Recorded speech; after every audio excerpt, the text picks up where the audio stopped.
I thought... Oh, Kuan isn't in this. Yeah, she's not here. Okay. I don't think I have anything that I can give to him. Might... Nah, it's fine. Mauro will get attacked a couple times. He'll be fine. Yeah, I think we gotta kill, little ones first.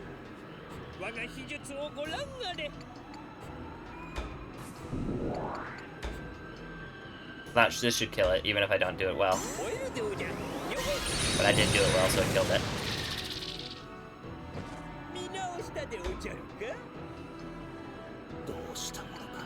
I think I'm supposed to run back. Yeah, that's what I'm supposed to do.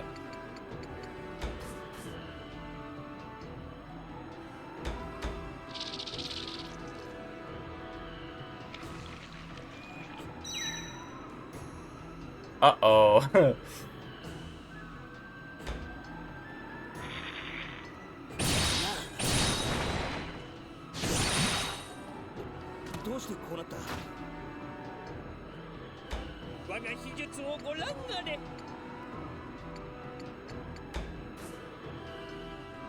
I don't know what I'm supposed to do here. I think am I supposed to lose here? I don't feel like I'm supposed to lose here.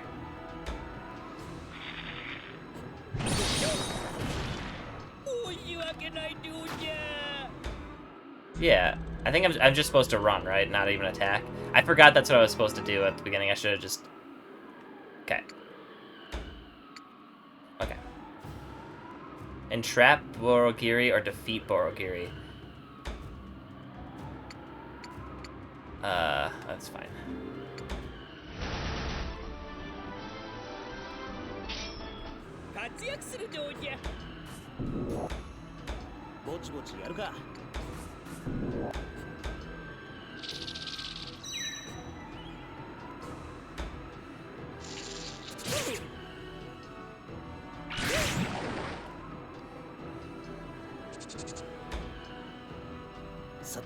Oh, we can. I didn't know you could jump over this. All right, that makes it a lot easier.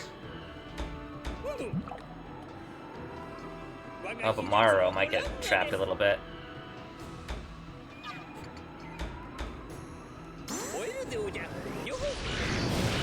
Oh, are you kidding?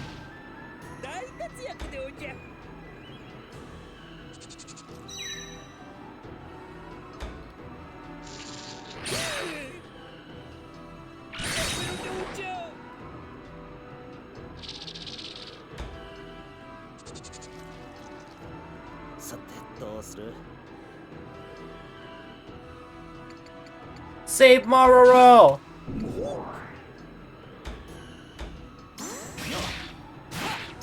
I always miss that middle one.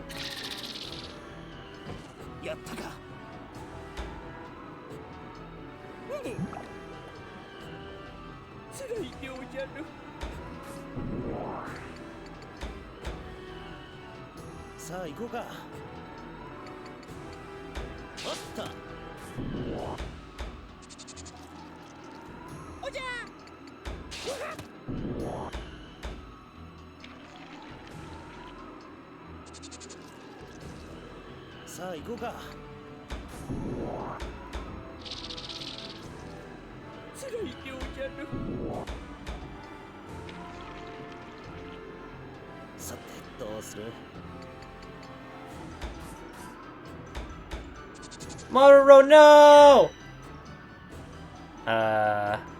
What is the auto chain?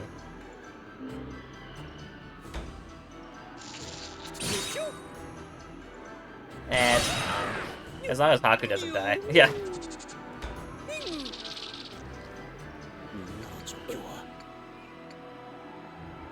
Wait, is it? I can't remember. I don't think it actually does anything if I... No, you know what? Now that I know you can jump over the cliffside, I'm gonna save Maroro. I know it probably doesn't matter. I don't remember if it does or not. But I'm gonna save Maroro. It's important to me.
Can't get that middle one.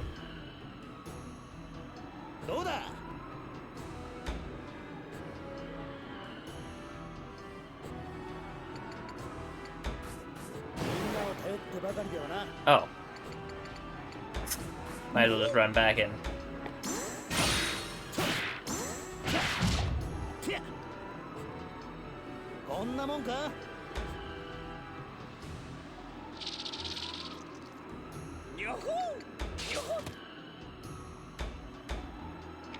Borogiri coming! I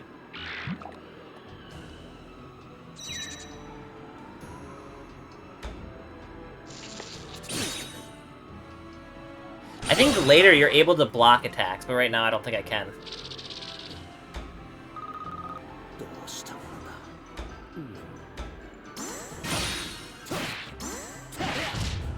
Oh, there's two there! I can double tap right there. Did not realize. Okay, let's run this way.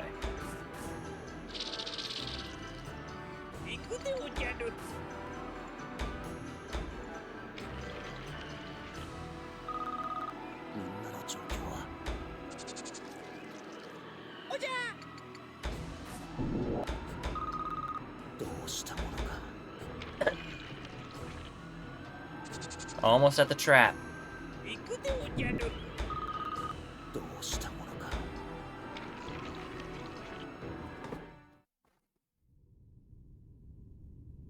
Now, Maruo.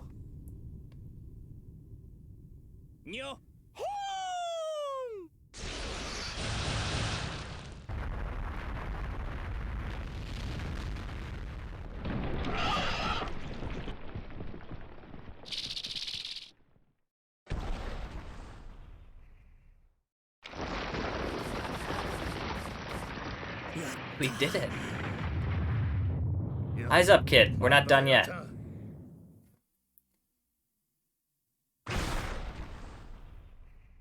Oh, what unhappy tenacity. Sorry, but this is the end. She's here.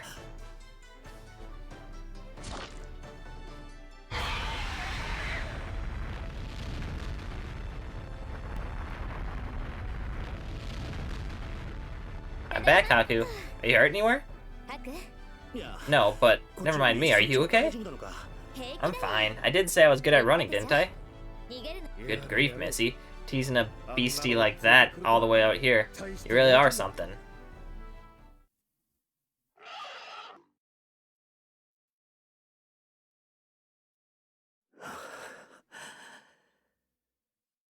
It's over. Yeah, it's over alright. I need a nap. I sagged to the ground in sheer relief. Master Haku, we have won the day. Our lives are yet our own. Yeah, it's over now. So you can quit clinging to me so much. The day is ours. Oh, the day is ours, Master Haku. Alright, I get it. So just get off me. Let's head back, Haku. It'll be a feast waiting. Fine drink, fine delicacies, and a hot bath. Even with us all injured and battered, something joyful surges inside all of us at Haku's words. Not Haku. Kuon's words. Joyous shouts fill the air and resolve into roars of triumph. We won the day!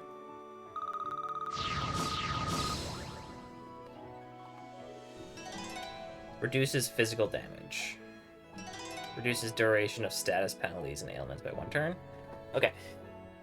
BP allocation. Attack increase. She still has that. Attack. Oh, I thought it went up by 10. I was like, whoa. Okay. And we got some new stuff, so let's put that on Haku, because Haku is the best. And he's in every fight we'll ever be in. So guarding. There we go, okay. Because we are Haku, Haku is in every fight. So, ipso facto, Haku is the character that we want to level up the most.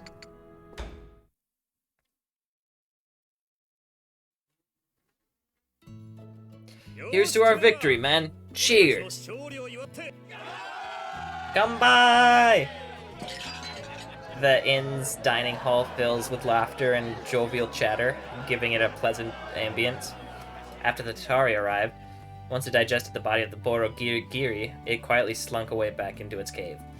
From what I've been told, they're loath to come out of their pit, so we shouldn't have to worry. And Yukon's company cleaned up the rest of the Giri, so travelers can now use the mountain pass without any danger now. Come on, drink up. Ooh. It's nice to drink and relax like this. Upon hearing of our victory, the innkeeper broke out some of her best sake to share with everyone. I had to water it down to be able to drink it. It's good straight, yeah, but I shouldn't get wasted. I got a particular flavor, but it's not. It's got a particular flavor, but it's not bad. Just distinct. I washed down a bite of amamunu.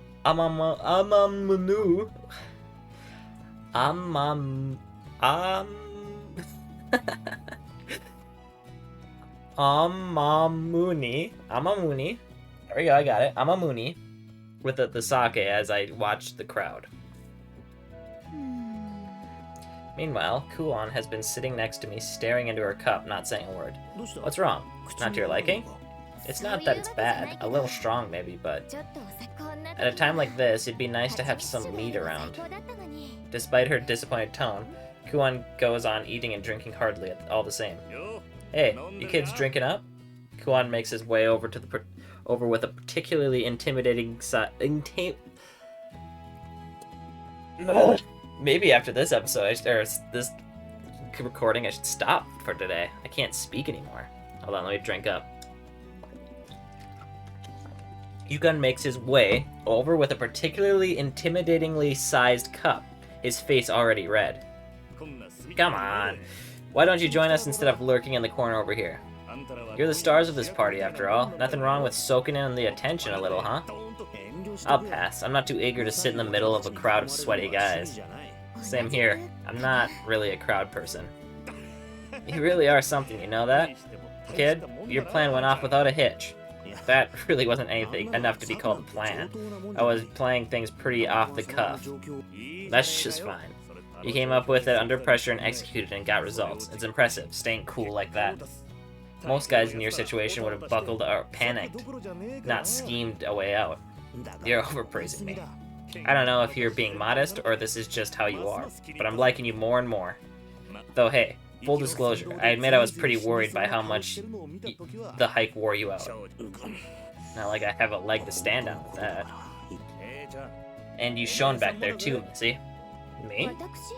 Yeah, if you hadn't lured the Tatari out of its lair, it would have been nothing. It would have all been for nothing. I didn't think you'd actually pull it off. Color me surprised you did something so reckless. Honestly, when you came up with that plan, I thought you were joking to lighten the mood. Was it that reckless? Come on now. If I told you to do what she did, would you be able to carry out that order? No, I tell you, it's impossible. Kuon having to pull me along the first time we ran rises in mind. Rises in my mind. I sure as hell couldn't run like that, that's for sure. I'm just a little nimble, that's all. I see. We'll leave it at that, I guess. Anyway, the Giri extermination was a success. Thanks to you two joining us. Please accept my gratitude. Yukon bows deeply. Come on, you're giving us too much credit. Friendish Yamatesh countrymen, exclude your dearest Maroro not from the revels. What say ye? Hey, and here's our other conquering hero. A white shadow, its face fast becoming a fearful red, comes wriggling across towards us.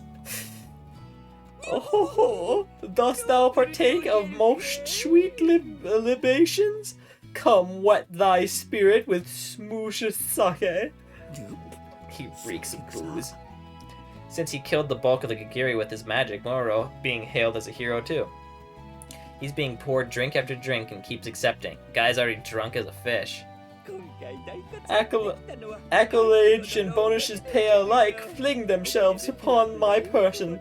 Thankish to your aid. Yo ho ho! I'm gonna listen to that one more time.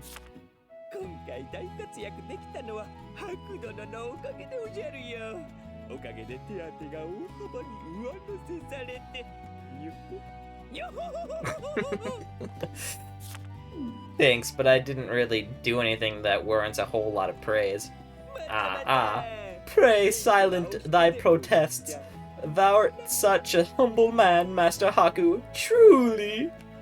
Maruo prods my cheek with his finger. Please, please leave me alone. Forsooth, thou nourished me to the health through our journey's peril, and protected me from the loathsome Gigiri. Thou art my bosom friend, Master Haku. Now I'm his bosom friend? Great, I've ascended the ranks in his eyes. And now he is totally attached to me. Cripes. Hey, Missy, weren't you saying something about heading for the capital? Yeah, we're planning to leave first thing tomorrow. Meanwhile, Kuon and Yukon have moved on to a completely different subject.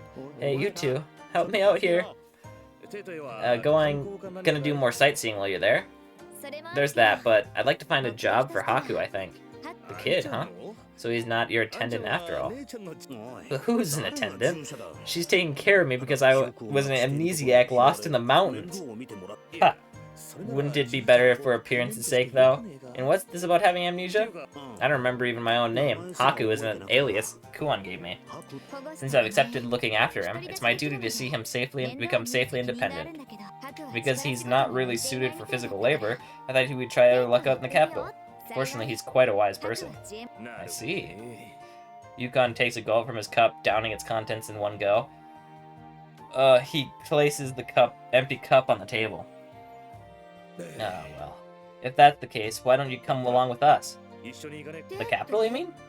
Yeah, we originally came out here to pick up some cargo and escort it back to the capital. Since the cargo got delayed, I decided to take up the Gigiri job, and then, well, we know how that turned out. Yukon's expression goes slightly distant.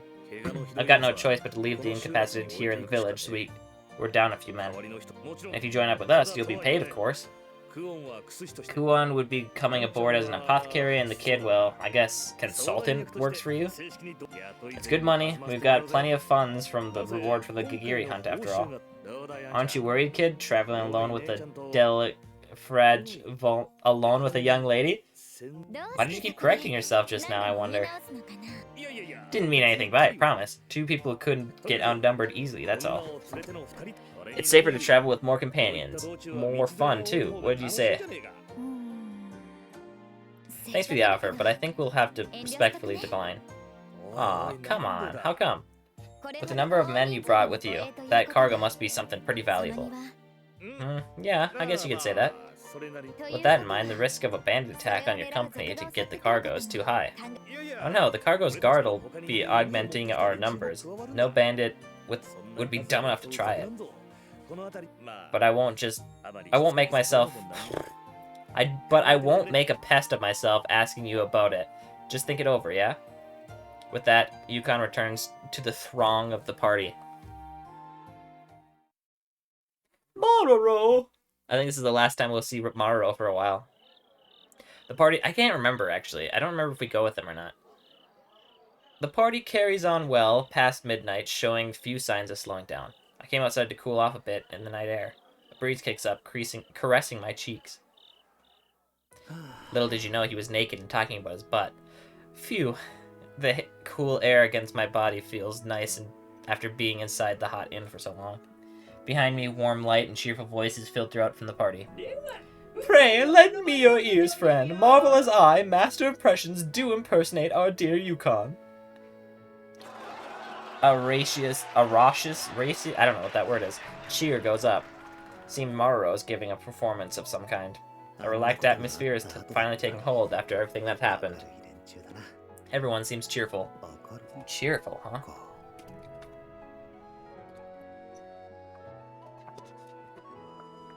The faces of the two men who'd spoken to me during the trip rise unbidden in my thoughts. Hey kid, that Kiryu's gonna be disappointed with you if you talk like that. That's right, a real man sucks it up and goes for broke. And then they'd laugh merrily with their comrades. But those two were nowhere to be seen in the dining hall just now.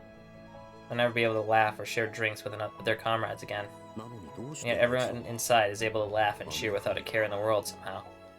Nobody seems to give any thought towards mourning. Even Kuon doesn't seem too bothered. And even after the entire harrowing ordeal, I don't feel like I've been terribly affected either.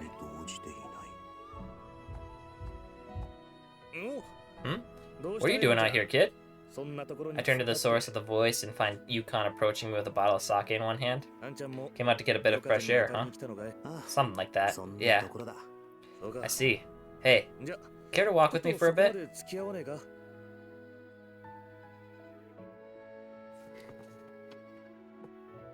I accompany Yukon down the darkened path. We walk by moonlight, casting long shadows into the already dusky blue night. Hey kid, something I've been meaning to ask you. That miss you're traveling with, who is she? You mean Kuon? Yeah, I figured you might know something. Why, are you interested in her? I wonder myself, honestly. I suppose I'm just the curious type. You're not falling for her, are you? She's certainly a beautiful woman, but I'm not attracted to her in the way you're probably thinking. Besides, hitting on her would be a bit... it's nothing. She certainly is an amazing woman. Her appetite's amazing, maybe. No, I don't mean that, but you're not wrong. I meant more her aura, the way she carries herself. That fearlessness, the lack of hesitation in the face of the life or death situation. Makes you wonder what kind of life she's led. At that, Yukon voice grows quiet. Now that he mentions it, I really don't know much about Kuon. I owe her my life. I owe her for saving my life, and I don't want to pry, so I haven't really asked about her past. You don't know anything, huh? Well, you haven't known her very long. Guess can't be helped. She calls herself a mere apothecary. When she said that, I was about to blurt out, where in the world are the apothecaries like you? Before long, Yukon comes to a stop.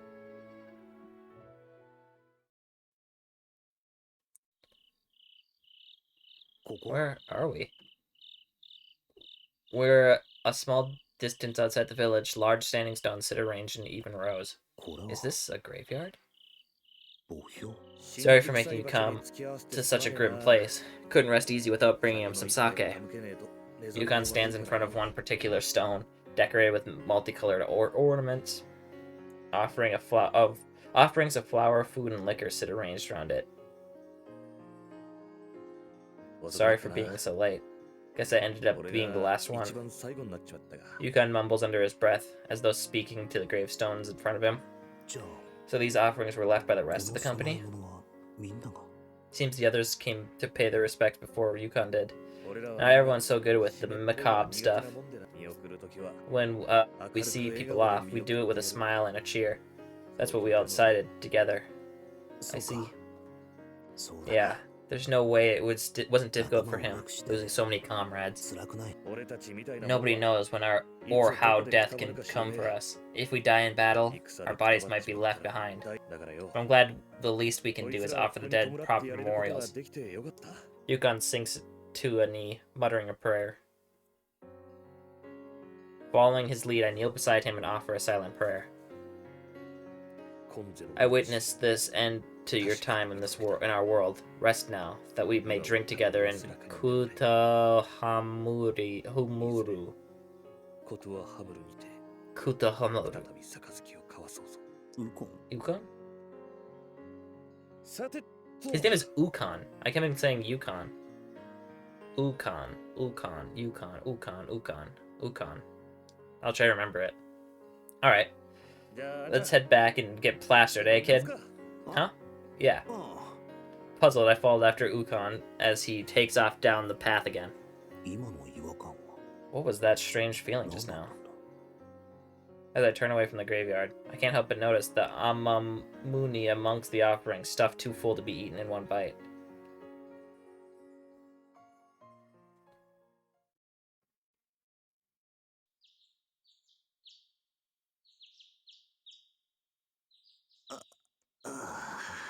The room was already painfully bright by the time I dared to open my eyes. I can hear voices, but I'm alone in the room. My head. Hi, Hangover. How are you? Definitely drank too much last night. I managed to pour myself a jug of water and down the whole thing in one go. A jug of water? Clearing my head. Just how late was I up partying last night? They made me drink with them even after I came back with Ukon, and everything after that is hazy. Seemed like I managed to make it to bed at least. Halfway into my second jug of water, Kuon enters, already fully dressed. Morning, sleepyhead. Back in the world of the living now? Yeah, I just woke up. You don't look like you're doing too well. I guess I shouldn't be surprised considering last night. Yeah, I've got a bit of a hangover. I thought that might be the case, so I prepared a little something to help. Here. Kuon holds out a bowl in her hands, filled to the brim with something dark green and viscous. It's medicine that'll help sober you up. Be careful though, it's got a bit of a strong flavor. Ah, thank you. Sumanai. What did you spit it out for?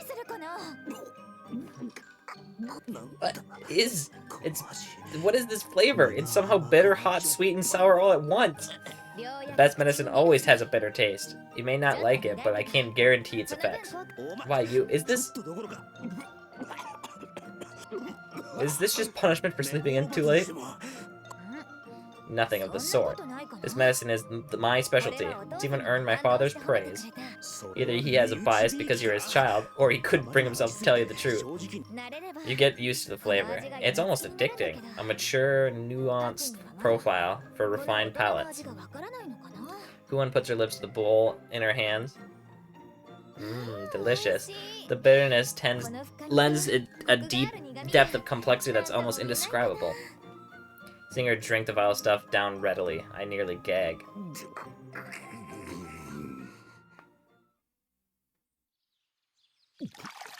Ugh, the inside of my mouth is still.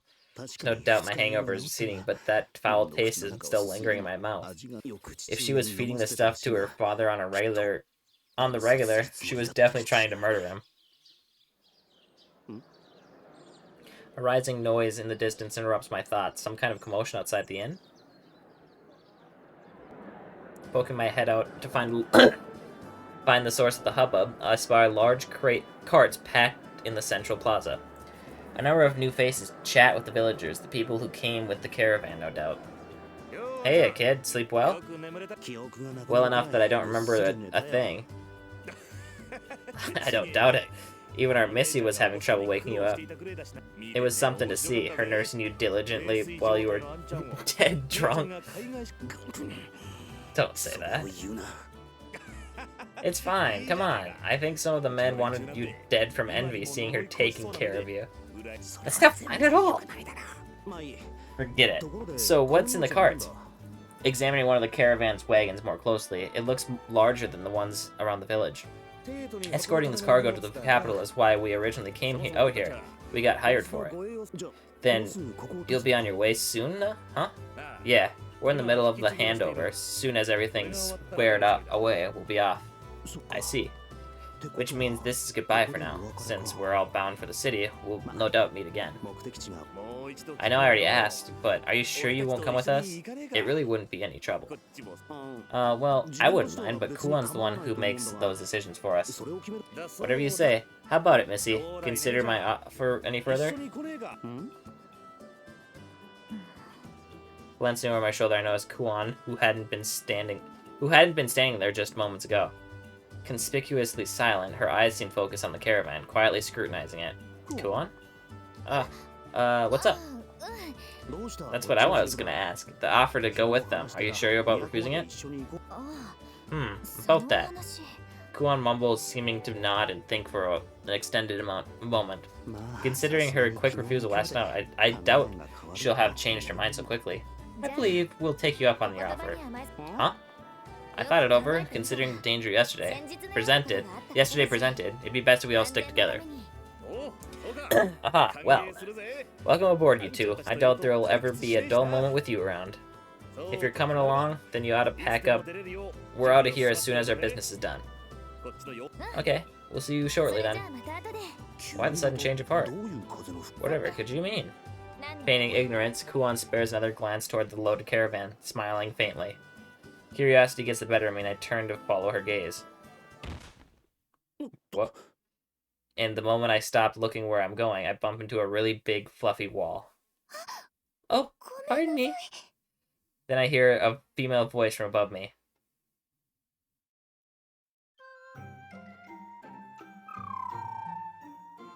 Holy!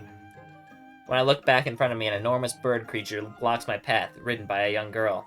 I'm sorry about, Oh, it's okay, I'm the one who bumped into you. That thing's huge, and that girl is riding it. That's a relief. Come on, Kokopo. We'll just be in everyone's way standing here. Huh?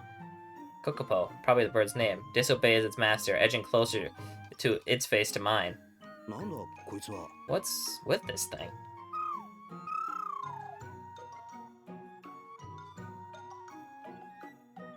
And then it starts to rub its gigantic fluffy feathered body against my face. What's with this? All of a sudden. Kokopo? Is it trying to snuggle up to me? I've never seen Kokopo become attached to someone like this. It'd be fine if it were, you know, a small animal, not something that could accidentally crush me.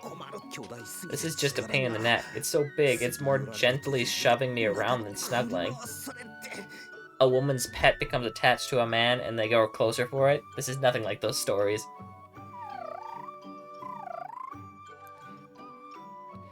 And this thing is coming on to me way too strong, too close for comfort. I'll just be going then. I'm starting to get a little creeped out by this thing, so I'll start to beat a hasty retreat, and it's following me.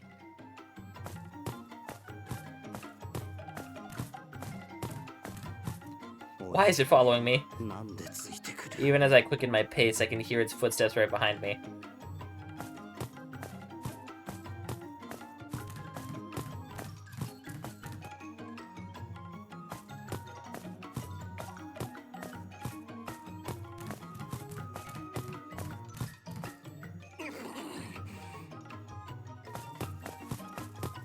If I run as fast as I can, I doubt it'll... It's too fast! Kokopo, no, stop! Please! Try to stop with more assertive voice than that. Little mouse whisper. Wait.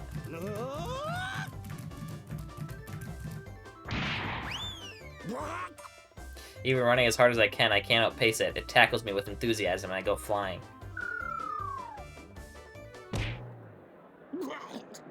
It's heavy. Then it sits its entire bulk happily on top of me. I can't move.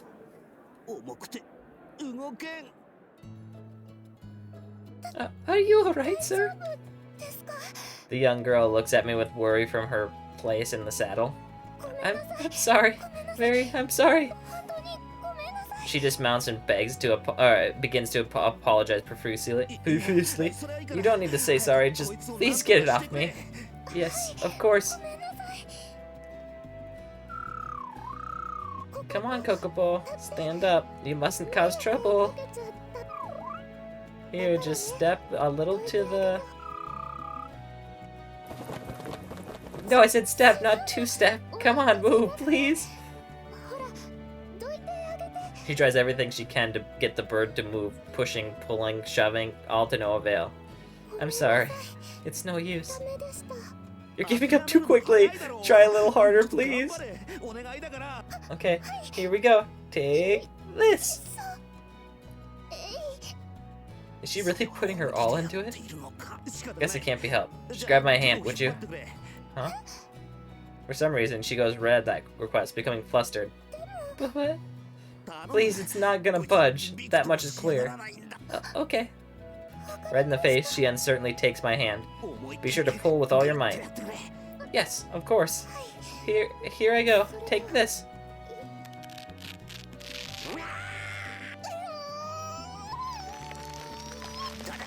Things are making noise that shouldn't be making noise.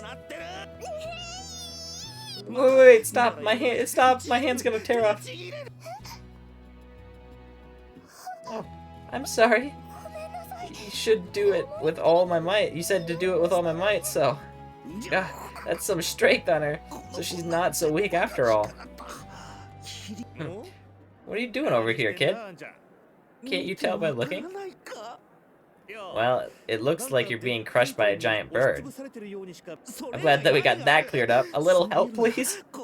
How about we put it aside for a moment, yeah? Introductions first. This is Princess Rulutea. Rulutea. She's the daughter of Lord Ozen, Owl of Kuj... A lot of words that I don't know how to say it well. Owlo of Kujuri, and one of the 8 pillars. Don't put it aside. Kinda need a little help here. Wait, what did he just say? As I glance back at the young bird rider, she hurriedly bows her head. Princess? Lady Rulutea, this is Haku. He'll be coming along with us to the capital as our consultant. Yes. My name is Rulutea. It is a pleasure to make your acquaintance. Yeah. Hey, Ukon? Yeah, what's up? Did you say princess? Yep, sure did. What's a princess doing in a place like this? What do you mean in a place like this? Kujuri is Lady Rulutea's country. No, I don't mean like it like that. I mean, why is she way out here in a backwater village? That's because she's on her way to present offerings to the Mikado. Huh? Offerings to the Mikado? That's our cargo. It's proper for the princess to escort her country's offering to the capital. Yeah, but Mikado? Oh, right, your memories, huh? The Mikado is a great man who rules over most countries in this continent. The guy commands immense respect, deep wisdom, unparalleled power. The Awalos of each country under his control only rule because the Mikado allows them their autonomy. So when a country sends tribute, someone of proper high station's gotta present it themselves, see? Which means this girl's coming with us? That's what I'm trying to say, yeah. The cargo's that valuable then. Sure. Preserved meats, textiles, furs, incense, ores, a bunch of good stuff. See. What, isn't that, sort of a huge responsibility? I didn't sign up to see my head roll if something goes wrong with all this. Eh? I told you before, we'll be fine. Nobody's gonna be stupid enough to try it with our numbers. No, I didn't mean it like that. Don't worry so much. You and Missy just sit back and enjoy the trip, huh? Man, I just can't shake this feeling. Look over at Rulutea again, and she shrinks back a bit. She doesn't seem frightened exactly, more uncomfortable. She's probably just the timid type. I'm sorry about, Alright, the princess's stupid bird is still sitting on me. Hey, it's alright. Not like it's your fault. But Kokopo is mine, so... Really? It's okay. Really, it's okay. You didn't exactly order it to do this. But a princess, huh? She certainly seems like one now that I look at her. She's dressed much more finely than the others. Quite a nice girl, too. Huh? And she definitely has that princess-like cuteness about her. Hey, are you hitting on her all of a sudden? What do you mean? Never mind. And now the princess is fidgeting restlessly. Does she need the bathroom or something? Sir Ukon, please take this. Rulutia abruptly throws a scroll towards Ukon, as if trying to change the subject forcibly. My father's asked me to give this to you. Oh, that's... Ukon accepts the scroll and unties it, beginning to read. Hey, never mind that. Can I get a little help here? Trying to get the princess's attention only seems to make her withdraw further. Why? And she's still fidgeting. Really, if she needs the bathroom, she should just excuse herself. Princess. Something wrong? What's with that noise you made just now? No, it's nothing. You say so. Lord Ozen said anything besides what's in this letter? He told me to follow any orders you gave me, Sir Ukon. I see. Alright then, princess. You just leave everything to us. Yeah, yes, of course. Lutia puts her hands on her chest and breathes a sigh of relief. Good. I'll go and get the men prepared for departure. Very well. Thank you. Hey now. Aren't you gonna help me out here? Ukon leans down and whispers in my ear. See, the thing is, the bird's got a bit of a mischievous streak. Seems to mess with anything it finds interesting, and it's been a pain, all the way here. What are you trying to say? It finds you interesting, so play with it for a few hours and keep it out of everyone's way, will you? What? Sorry, I'll owe you a drink when we hit the capital. Hey, wait. Thanks for volunteering, I'm counting on you. Will you just wait? He's gone. Don't worry about it, okay? I'm gonna keep saying that until you stop apologizing. I know the bird's not doing this because he wanted to. Huh?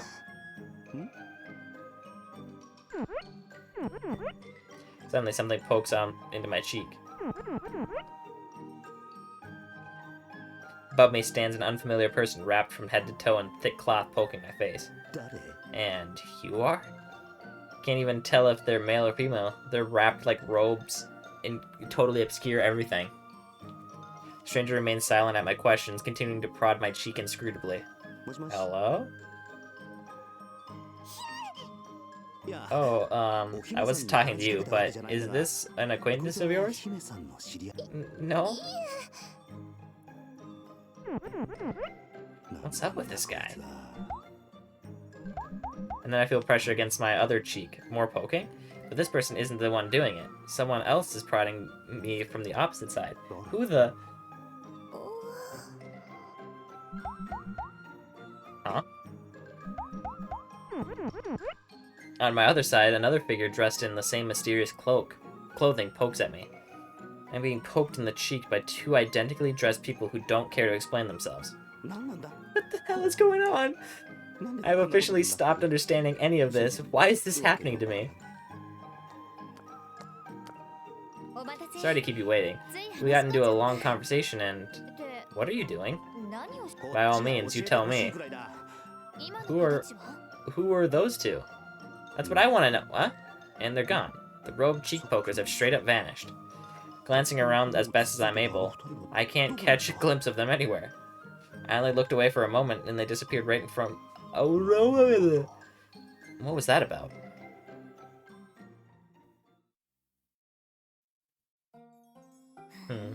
You made a friend, I see.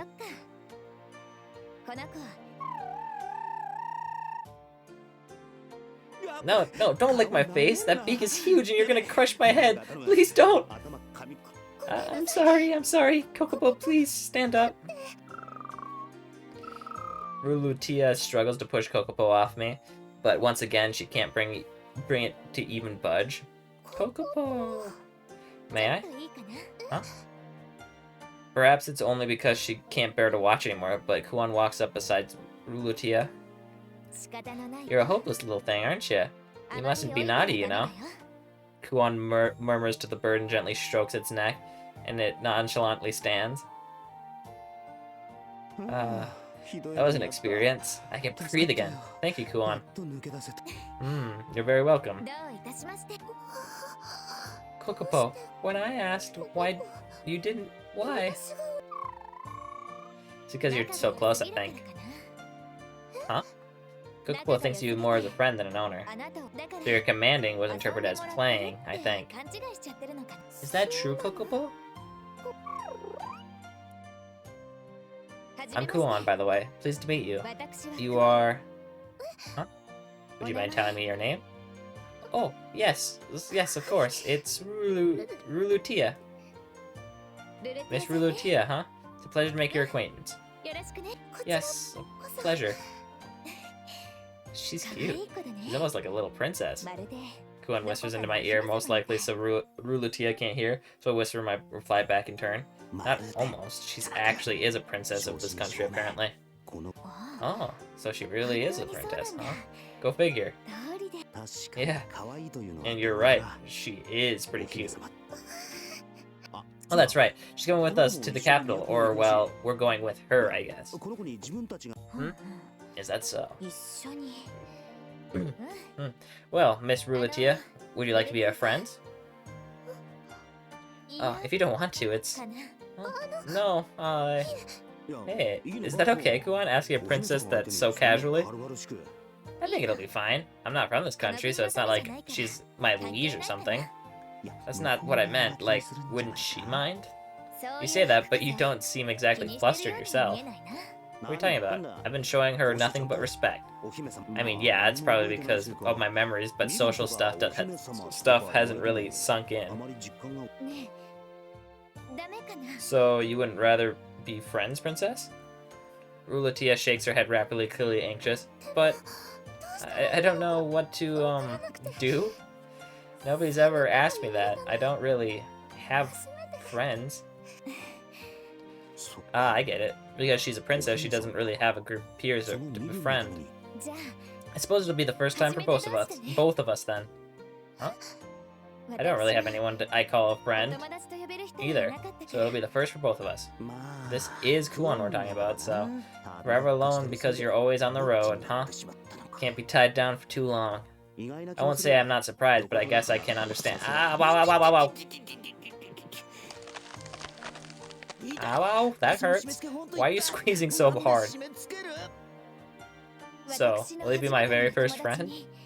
Saying that, Kuon offers her hand to Rulatia, smiling gently. As her tail death grip around my head tightens dangerously. Ah, my skull's gonna crack! It's gonna crack! Of course I will, but I don't know what friends are supposed to really do with each other. Talking, playing, anything is fine, I think. I hope we can be good friends. Kuon keeps her hand held out as she speaks. Yes. I would very much like to be friends with you. Rulatia bashfully reaches out and squeezes Kuon's hand. It's a heartwarming sight. It would be touching, even, if I weren't being crushed by a vice on the side. It sure is an emotional moment, but this really hurts.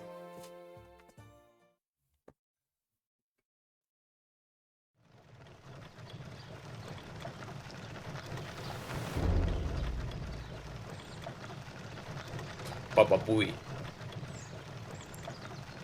The caravan rolls lazily along the mountain path. It's a nice day out. The wagon is jostling and my butt hurts from every bump on the road, but I'm getting used to it. I've got time to just lay back and leisurely gaze at the sky. The wind's calm, too. It really is peaceful weather. If only we weren't traveling with extremely valuable extremely valuable bandit magnet cargo. Or this guy laying in the corner of the wagon reeking it to high heaven, for that matter.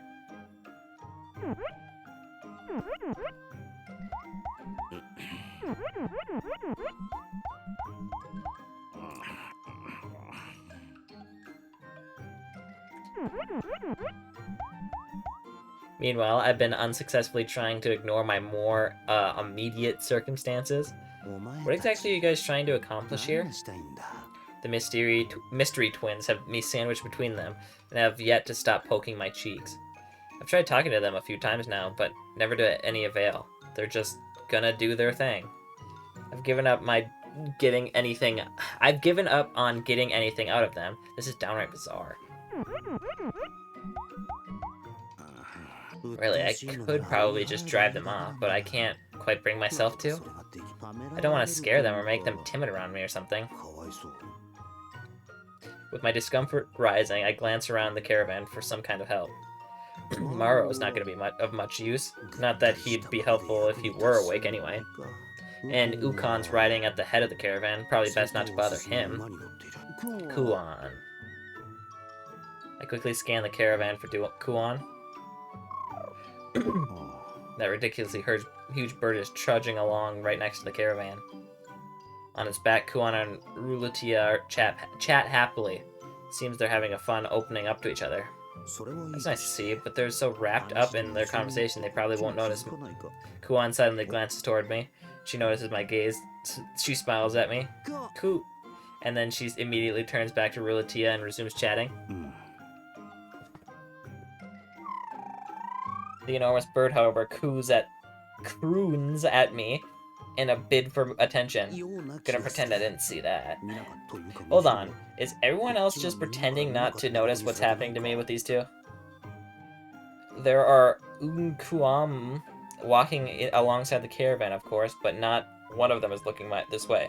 In fact, it seems like they're doing everything they can to keep from looking over here. Some are cracking lame forced jokes or talking about love affairs or just staring ahead. They seem to be keeping a watchful eye on our surroundings rather than on the caravan itself. What exactly do these two get left to their own devices? Wait, what exactly do these two get up? No, it just says get. Left to... Oh, wait, I don't understand. This is a weird sentence to me. Why exactly do these two get left to their own devices? That's what it is. Okay. It popped into my head right at the last second. Now that I pay attention to it, it seems like everyone's keeping their eye off them pretty deliberately. I give up. I give up already. It's not like they're doing any harm, and if nobody's gonna call them on it, I guess the company doesn't really consider them a problem. Doesn't seem like it anyway. I bet they pull mischief like this all the time, and I'm the only one who doesn't... Huh?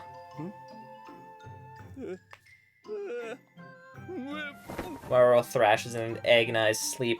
He tugs on the cloth that covers the wagon's cargo. The corner of my eye... the corner of the bizarre object peeks out, catching my eye. Pottery? No, not quite. It has a smooth surface like fine china, decorated with intricate patterns. Awkward, forced together boxes and cylinders make up its shape, strange and irregular. No, definitely not pottery. It's almost like some kind of... Suddenly, the poking at my cheek stops. Momentarily free and curious to know the cargo's contents, I reach for the barely clinging cloth. Huh? Something pulls my sleeve back, stopping me. The mysterious duo have each stopped poking me and grabbed hold of my sleeves. What? They're not pulling too hard, but it's pretty clear they're trying to yank me back from the cargo. You're trying to tell me not to touch it? They seem to give me a subtle nod in quiet unison. Alright then. I'm not sure what the issue is, but if they don't want me to see it, I guess it's not a big deal. What? Instead of poking, now they've started stroking my head as if to tell me I'm being a good boy. What is going on? At least we were able to actually communicate for once. Oh well, I'm not gonna dwell on it anymore.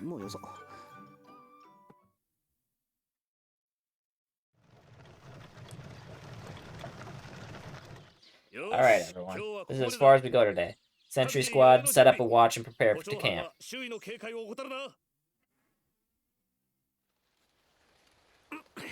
I sit up and stretch. Must have drifted off. I rouse myself and have a look around, getting my bearings.